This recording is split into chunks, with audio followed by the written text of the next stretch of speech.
चीन पर शिकंजे का नया दांव। शक्ति संतुलन और सामूहिक सुरक्षा की मान्यताएं सैन्य प्रतिरोध के सिद्धांत पर आधारित होती हैं। हालांकि शांति की स्थापना के लिए युद्ध की आवश्यकता को भी स्वीकार किए जाने से कोई परहेज नहीं दिखता। चीन की सामरिक, आर्थिक और राजनीतिक महत्वाकांक्षाओं और आक्रामक व्यवहार ने एशिया प्रशांत क्षेत्र में युद्ध की आशंकाओं को बढ़ा दिया है। अब इस क्षेत्र के ऐसे देश भी परमाणु जखीरा और अत्याधुनिक हथियार बढ़ाने को मजबूर हो गए हैं जो अब तक अपेक्षाकृत शांत समझे जाते थे। हाल में अमेरिका, ब्रिटेन और ऑस्ट्रेलिया के बीच जो रक्षा समझौता हुआ है उसे आकस नाम दिया गया है। इस समझौते के अनुसार अमेरिका अपनी पनडुब्बी तकनीकी ऑस्ट्रेलिया को देगा। जाहिर है इसके बाद ऑस्ट्रेलिया की नौसेना दुनिया की उन चुनिंदा सैन्य शक्तियों की बराबरी में खड़ी होगी जो परमाणु हथियारों से सुसज्जित मानी जाती हैं। कई दशकों पहले अमेरिका ने यह तकनीकी ब्रिटेन से भी साझा की थी। अब ऑस्ट्रेलिया उसका नया साझेदार बन गया है।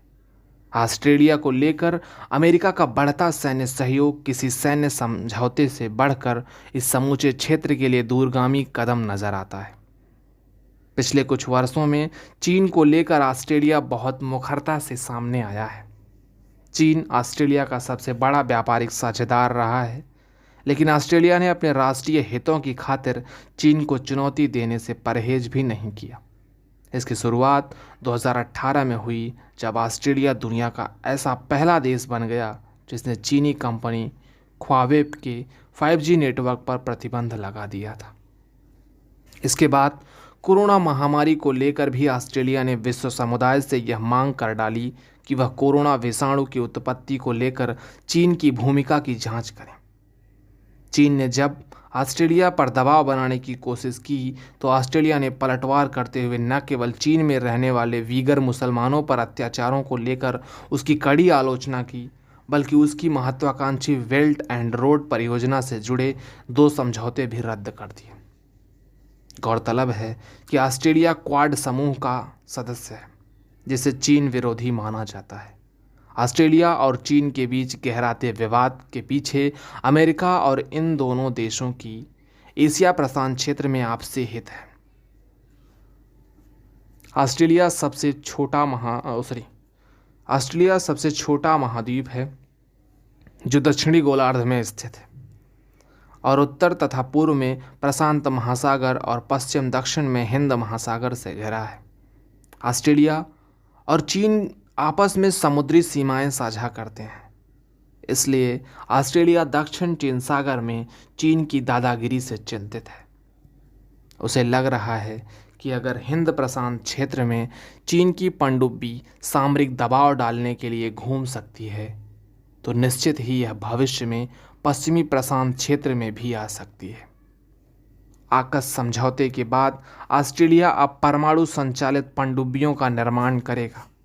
ये खास पनडुब्बियां महीनों तक पानी में रह सकती हैं और लंबी दूरी तक मिसाइलें दाग सकती हैं। फिर ऑस्ट्रेलिया में एटमी पनडुब्बियों की मौजूदगी दक्षिणी गोलार्ध में अमेरिकी प्रभाव को बढ़ाने में भी मददगार होगी। पिछले 1 दशक में अमेरिका ने एशिया प्रशांत क्षेत्र में चीन का सामना करने के उद्देश्य से कई कदम उठाए हैं। इस दृष्टि से क्वाड समूह के गठन और सक्रियता के बाद अब ऑकस बेहद खास माना जा रहा है और यह विशुद्ध सैन्य समझौता है। क्वाड देशों के आपसी हितों से इतर अमेरिका के हालिया रुख को बेहद आक्रामक माना जा रहा है। इसका कारण यह भी है कि क्वाड के सदस्य जापान और भारत चीन के खिलाफ उस मुखरता से सामने नहीं आए जैसे तेवर ऑस्ट्रेलिया ने दिखाए। हालांकि इसके पीछे भारत की अपनी क्षेत्रीय और सामरिक मजबूरियां रही हैं। वह अमेरिका से मजबूत संबंध तो चाहता है, लेकिन रूस और ईरान जैसे धुर अमेरिकी विरोधी देशों से भी रिश्ते सामान्य हैं। वहीं जापान अपने आर्थिक हितों को लेकर ज़्यादा प्रतिबद्ध नजर आता है, जिससे उसकी चीन से आर्थिक साझेदारी शामिल है। जाहिर है अमेरिका के लिए इस क्षेत्र में ऑस्ट्रेलिया ऐसा खास देश बन गया है जो चीन को लेकर लगातार आक्रामक रुख अपना रहा है। अमेरिका की नज़र हिंद प्रशांत क्षेत्र के रणनीतिक और आर्थिक महत्व पर भी है। इस क्षेत्र में चीन ने कई देशों को चुनौती देकर विवादों को बढ़ाया है। चीन वन बेल्ट वन रोड परियोजना को साकार कर दुनिया में अपना प्रभुत्व स्थापित करना चाहता है और उसके केंद्र में हिंद प्रशांत क्षेत्र की अहम भागीदारी है। चीन पाकिस्तान की बढ़ती साझेदारी ने भी समस्याओं को बढ़ाया है। चीन पाकिस्तान की ग्वादर बंदरगाह का प्रमुख भागीदार है। श्रीलंका का हम्बनटोटा बंदरगाह, बांग्लादेश का चटगांव बंदरगाह, म्यांमार की सितवे परियोजना सहित मालदीव के कई निर्जन द्वीपों पर चीनी कब्जे से भारत की सामरिक और समुद्री सुरक्षा संबंधी चुनौतियां बढ़ गई हैं। गौरतलब है कि हिंद प्रशांत क्षेत्र में 48 देश शामिल हैं, जो विश्व की कुल सतह क्षेत्र का 44%, कुल आबादी का 65%, कुल जीडीपी का 62% और विश्व व्यापार में 46% का योगदान करते हैं। हिंद प्रशांत क्षेत्र से जुड़े बंदरगाह दुनिया के सर्वाधिक व्यस्ततम बंदरगाहों में से हैं। इसके अंतर्गत एक महत्वपूर्ण क्षेत्र दक्षिण चीन सागर आता है। दक्षिण चीन सागर का इलाका हिंद महासागर और प्रशांत महासागर के बीच है और चीन, Taiwan, Vietnam, Malaysia, Indonesia, Brunei और फिलीपींस से घिरा हुआ है। यहाँ कई आसियान देशों के साथ चीन का विवाद है, लेकिन चीन की आर्थिक निर्भरता के चलते अधिकांश देश चीन को चुनौती देने में नाकाम रहे। जहाँ तक सवाल है कि भारत का तो चीन को लेकर भारत की चिंताएं किसी से छिपी नहीं। जहाँ तक सवाल है भारत का, तो चीन को लेकर भारत की चिंताएं किसी से छिपी नहीं हैं।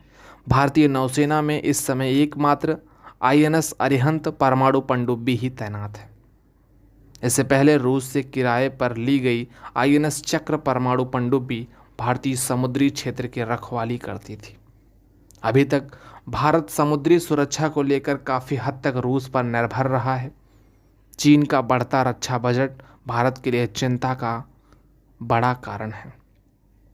चीन ने बैलिस्टिक मिसाइलों के लिए भारी निवेश किया है। ऐसे में चीन को रोकने के लिए अमेरिका ही प्रतिबद्ध नज़र आता है। इसके लिए उसकी अपनी सैन्य सहयोगियों से भी उम्मीदें बढ़ गई हैं। अमेरिका, ब्रिटेन और ऑस्ट्रेलिया के बीच ऑकस के आकार लेने के बाद क्वाड के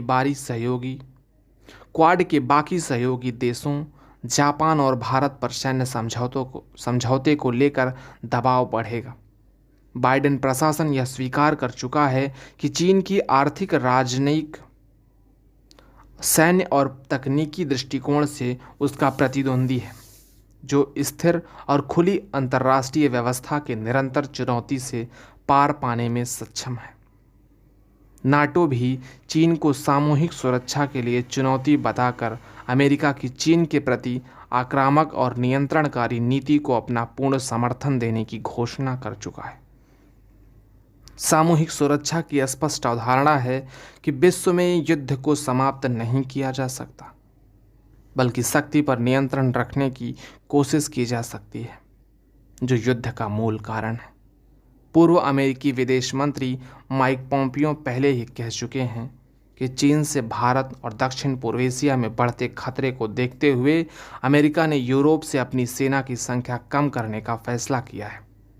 जाहिर है ऑस्ट्रेलिया के बाद अमेरिका की अपेक्षाएं भारत से होंगी। हिंद महासागर से भारत के बड़े सामरिक और आर्थिक हित जुड़े हैं, इसलिए अब पूरी संभावना है कि भारत भी अपनी समुद्री सीमा को मजबूत करने के लिए AUKUS जैसे समझौते को लेकर आगे बढ़े। धन्यवाद।